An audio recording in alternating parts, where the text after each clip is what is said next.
This is Umar Ahmed for IFL TV, proudly sponsored by Everlast. We're in the Kingdom of Saudi Arabia. I'm joined by Gareth Davies, about 8 coffees deep. I am. I didn't get in till I got into the hotel about 5 o'clock this morning from London via Doha. It's brilliant to be here. It's very different. You go from, it says on my phone, or it said on your phone just now, 35 outside feels like 45. These steam up every time you walk outside. It's absolutely brilliant. But it's great to finally be here. I've just arrived, obviously, and we've got the press conference today.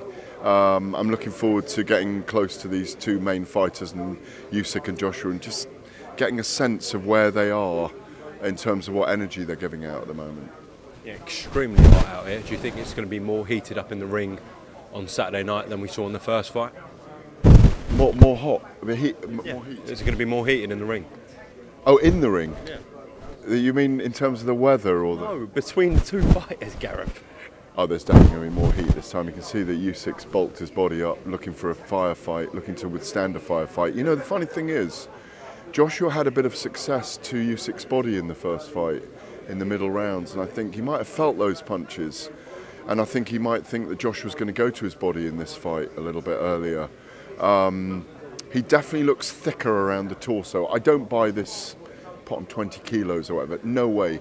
It's make no sense at all. But it wouldn't surprise me to see him fight fire with fire early on and try and time Joshua. But I've spoken to Robert Garcia in the build-up already, and they are looking at educated pressure this time, being a bit dirtier in there, being a bit more underhand, and trying to discover that animal side of himself a bit more. It's all about getting momentum early in the fight for Joshua. Yeah, there will be more heat in there in the early rounds. I don't think it's a 12-round fight.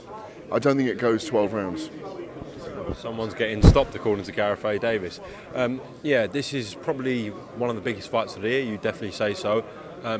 How do you think it does on Sky Sports box office, Gareth?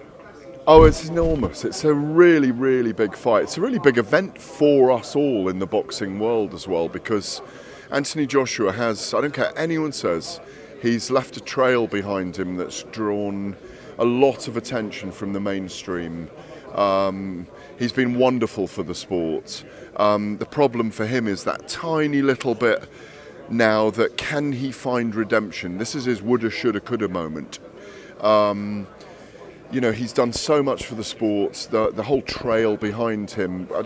People are saying, no, what are you on about? You know, he lost to a smaller cruiserweight in that fight 11 months ago. But the thing is about Joshua, and about great athletes and sports people, in that moment of having to shift the pattern of moments where they etch themselves into history, can they discover their super ego, their super id? Is he too rich now? Is he too successful to have that hunger that's still in him? I'm sure it's burning in him, but can he put it into action against this tricky, awkward southpaw in Usyk, who has got his own reasons for etching himself into history right now that are bigger than boxing, bigger than a sporting event. So It's massive. It's massive because of the implications of potentially Anthony Joshua and Tyson Fury. A year ago, we were about to see those two fight twice, if you recall, and we seem to forget that so easily. So, well, he's retired now, so that can't happen. Oh, come on. Tyson Luke Fury has only retired for a matter of a couple of weeks. It's a subconscious thing, in my view, that he wants to say, look, I'm not interested in that stuff going on over there. Of course he'll comment on it, but it's his way of saying, it doesn't matter to me, I'm the number one anyway. You know, it's interesting to see Mauricio Suleiman, WBC, come online and talk about that. No promoter, no sanctioning body is ever going to say a boxer should carry on boxing, especially with what Tyson Fury's achieved, especially with the 2 wars that he had with Wilder, if you discount the middle fight, where he really took it to Wilder. So, I know he's going to be back. I thought the Chisora trilogy talk was a bit of a ruse as well.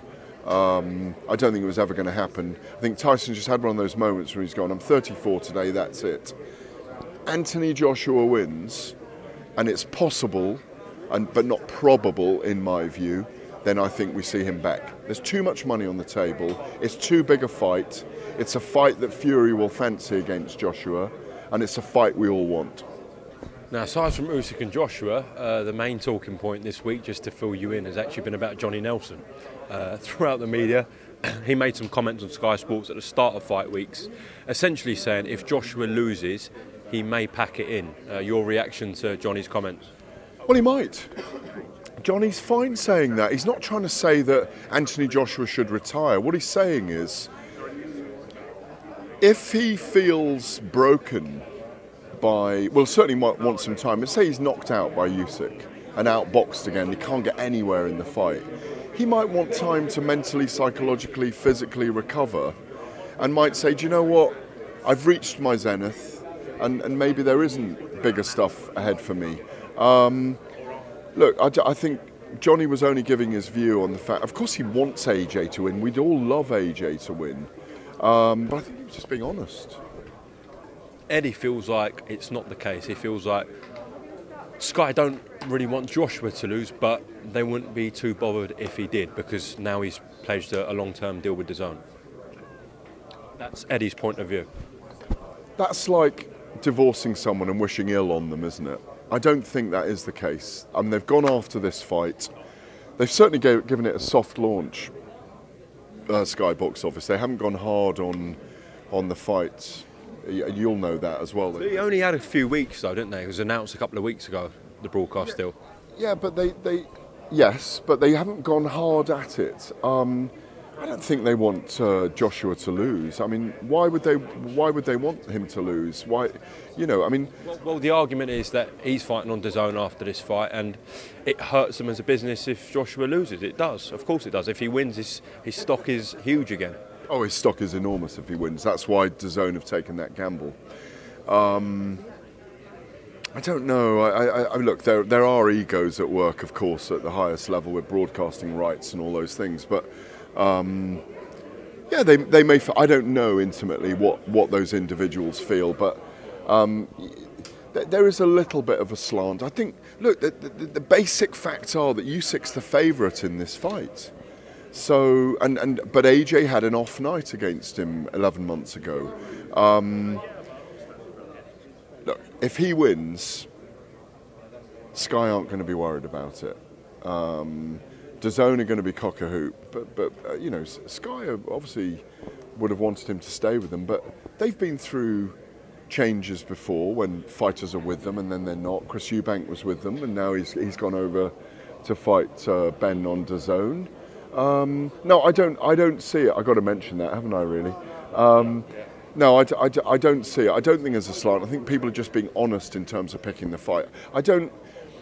He might retire. He might have enough if he loses, but I don't think he will retire, because I think there's brilliant fights from anyway. With even if he loses and how he loses important, with Deontay Wilder, with Dillian White, a second fight with Dillian White, a fight with Joe Joyce, Daniel Dubois, Tyson Fury. Even if he loses, if he loses by razor tight split decision, you know I'm saying I think someone will get stopped in this fight. If he loses by razor tight split decision, going to walk away from the sport. He's still got massive fights out there, massive fights. I'd like to see him in with all 4 or 5 of those guys anyway before he stops.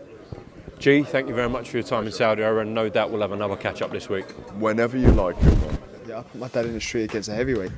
I've gone back to the dad, I've punched him a few more times. 5 blokes outside my front door, can you come and help One me? hell of a fucking story, so stay tuned.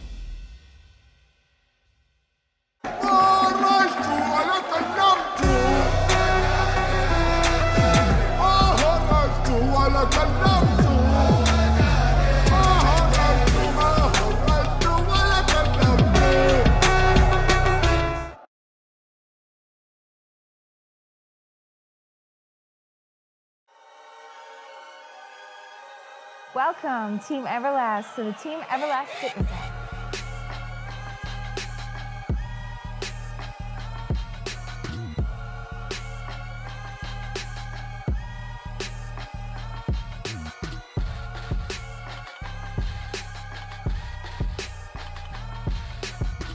Download the Everlast Fitness app and find your greatness within.